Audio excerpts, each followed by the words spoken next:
Hey YouTube, Esther781. So, today we got my friend's Ariens 1336 Pro. A beast of a machine. No real quote-unquote issues with it. It runs, it blows snow. He said the electric start isn't working. The chute motor isn't working. The pull cord is kind of, well, they make a pill for that now. So the chute motor not turning, that's his biggest issue. I mean, that is just an inconvenient place for the chute to be stuck. But other than that, needs an oil change, just a go-over service. Like I said, it's working great for him now, but he wants to make sure it keeps working that way. So let me get you set up and get going. So first thing I want to do is verify that the electric start works. And battery's dead, and I've had it on a tender. So I'm pretty sure the battery's just garbage. It says 3 of 16 here. So I'm just going to quickly hook up the booster pack. Just hear it crank, and that will at least let me know that it will work. All right, turn the key. So it will work. I don't know how charged up my booster pack is actually. But yeah, needs a battery. So can I just turn the key on? And what I'm trying to do is just get the chute motor going. And I think I hear it clicking, but nothing's happening. So let's go to the other side and look into that next. So full disclosure for everyone here, I've never actually worked on one of these electric chute motor setups. I mean, it can't be very difficult. It just looks like a glorified window motor that you'd find in a, passenger car. And sure enough, yeah, that's just about what it is. One little connector, little gear. What if I give it a tap with a hammer? Just a little one. Don't get so angry. Sometimes a little tap.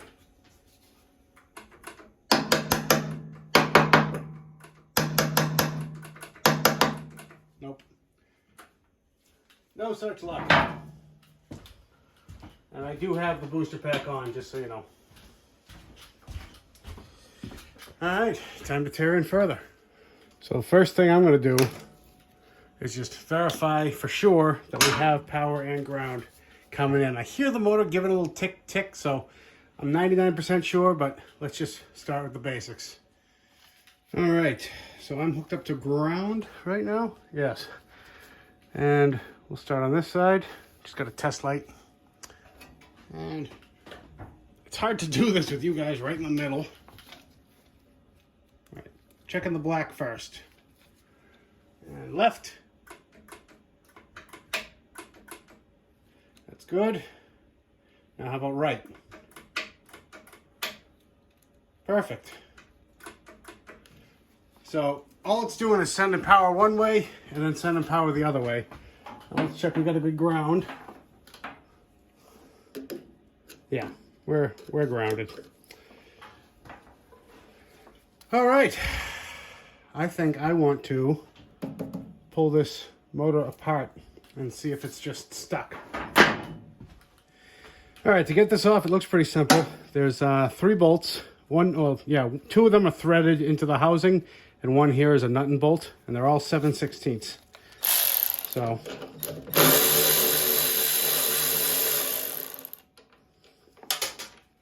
he did say he has changed this before, so I don't know if that's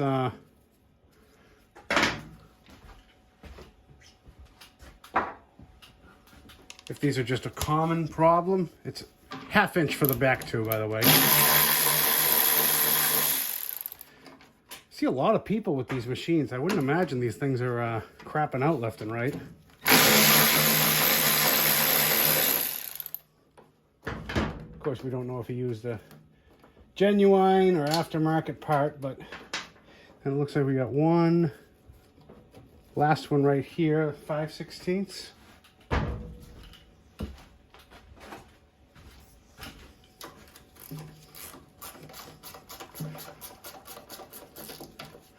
Yeah, same size as the 2 bolts that we're holding the cover on.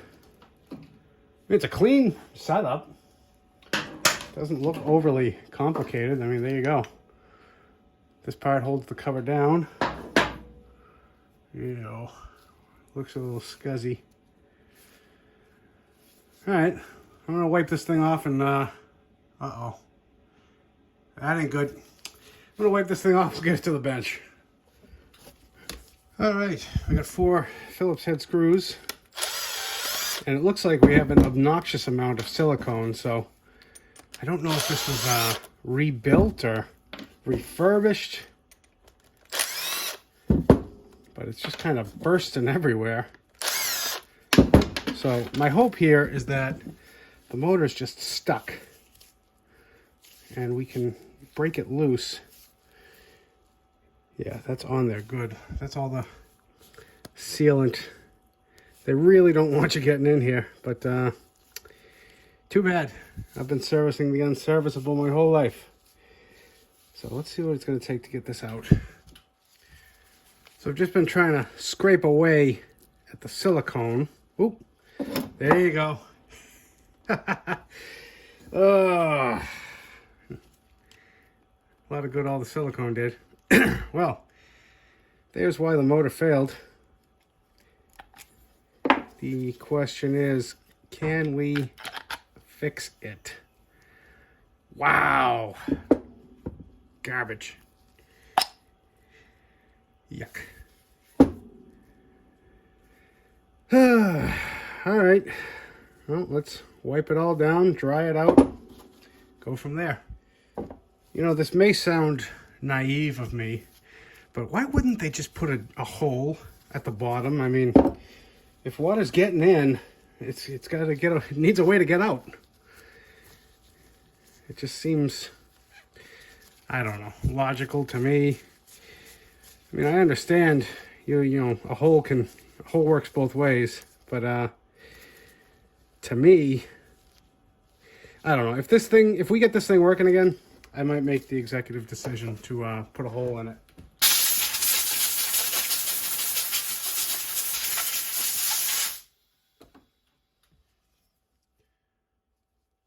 Get that all blown out. This bit is it's gonna be the worst part. These brushes, I mean, they're worn. They're basically at the end of their travel. I doubt you could even get brushes for this thing. It looks like it's just one whole unit. I don't know. Let's keep cleaning. All right, so what I've done is I've pulled the spring out of its holder. It goes down in that groove, just like this one. And I sort of hitched it up on that tower to hold it out of the way.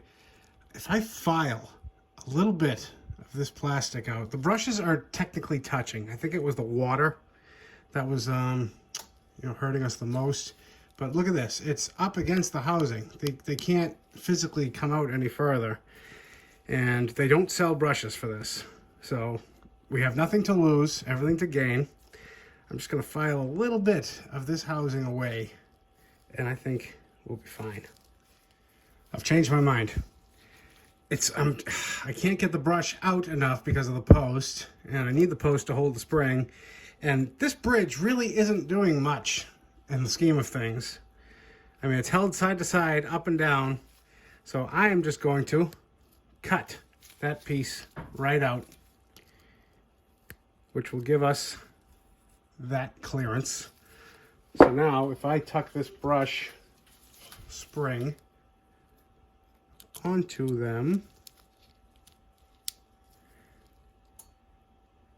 look at that. It can go so much more forward, but it's also not going to fall out. So I'm going to do the same to the other side, and then I'll turn you back on. And there we go. Our modified brush holder. I'm going to jam some grease into this. This, by the way, this was not sealed up well at all. This whole thing just came off in one big piece. Corrosion got in here.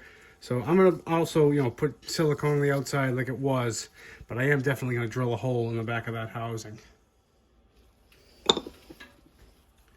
All right, so here's our setup. Here's the hole I put in. Got some grease for the bushings, some grease in the gearbox. Got this useless gasket sitting in place. So So we want it hold down, gear tooth up. Just go nice and easy, nice and slow. Bam. So, you guys think it's gonna work? I can hear the angry people already. This is about $120 motor, I think he said. And it's a couple weeks away.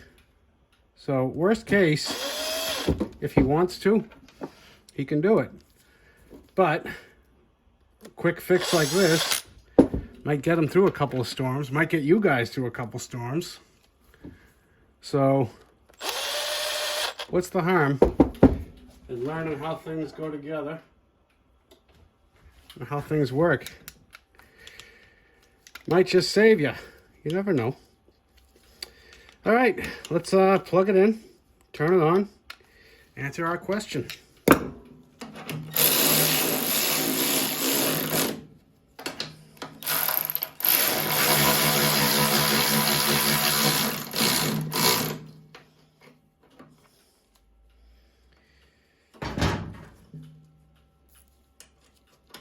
All right, what's the over-under?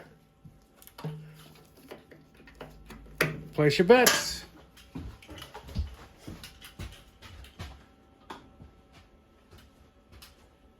Look at that! Ye people of little faith.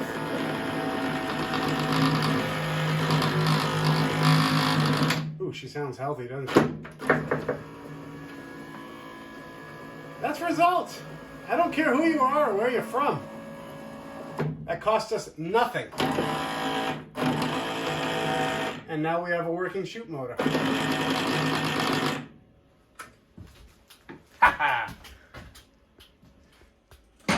Well, guys, that's going to do it for this one. I did pop it back off because I'm going to take my time, clean this up really well, get rid of the grease, and put a nice bead of silicone all around the face, around the back.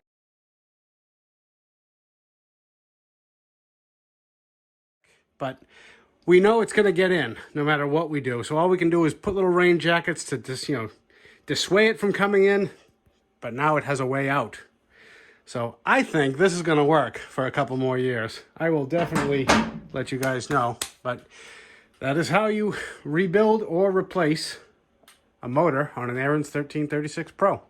Thank you guys for watching, liking, commenting, and subscribing. A couple more videos coming up on this one. We'll see you next time. Bye.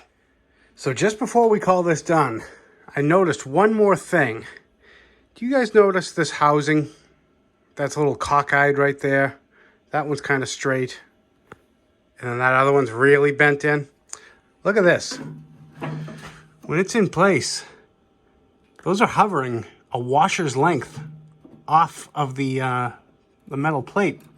So when they're getting socked down, it's literally bending those tabs in, which is what pulled it away from the housing, which is what broke the seal, which is what let water in. So it's going to be a little more difficult, but when I put this thing in, I'm going to put 3 washers, and that's going to more evenly pull down on the housing. It might even unbend the bend that's already there, and will probably extend the life of it. So something to look at when you guys are replacing yours. Make sure it's sitting flush, and if it's not, add a little spacer.